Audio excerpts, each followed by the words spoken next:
Ayan po mga boss, ang naputol yung live natin kanina. Yan, ang issue pa lang nito mawego yung yung steering ang steering nito. Pero napalit na po kami ng tie rod, kingpin at saka dragling. Yan mga boss. Yan. Ang ituturo ko naman mga boss, konting kaalaman mga boss. Itong adjuster ng steering gearbox. Ayan po. Dalawa lang yung gagamitin na tools. 22 mm at saka isang screw. Ayan. Pero ito, dahil nasa loob siya, gagamit ako ng socket na 22 mm. Ayan po yung adjust natin. Kanting tutorial lang mga bossing. Kahit na hindi na po kayong tumawag ng mekaniko, ganito lang po yung gagawin nyo. Kahit na truck, kahit anong sasakyan na truck, elf at saka mga jeep, basta may gearbox, kapag may wego yung yung manubela, dito lang i-adjust. Yan, dito mga boss. Yan.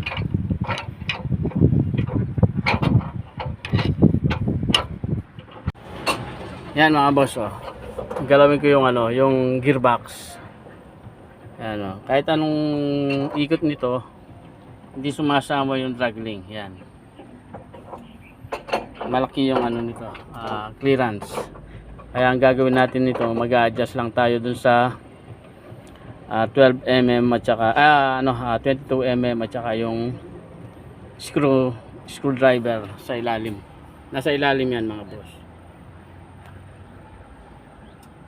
Ayan. Adjust na natin mga boss.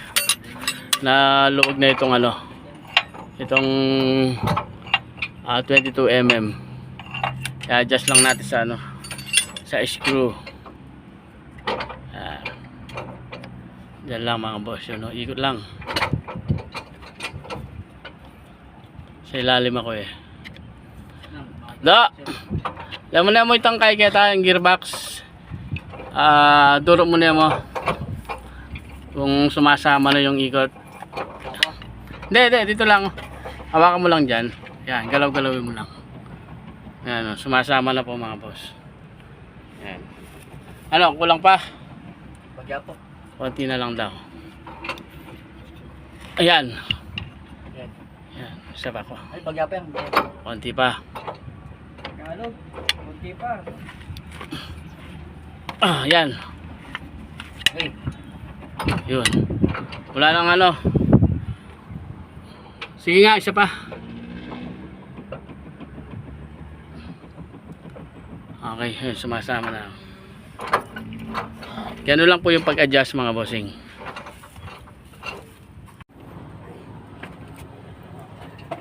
Yun, sumasama na mga boss. Umagalaw na doon, pati na dito umagalaw na rin. Yan. Yan mga boss, ganun lang po yung pag-adjust.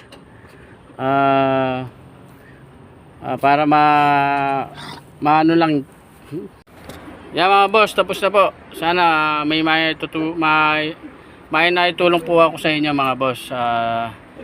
Wag nyo na lang po sanang kalimutan na paki-like and share mga boss yung mga video natin. At saka mag-comment na lang po kayo kung may gusto po kayo itatanong sa akin. Sige bossing, hanggang dito na lang. Maraming salamat po.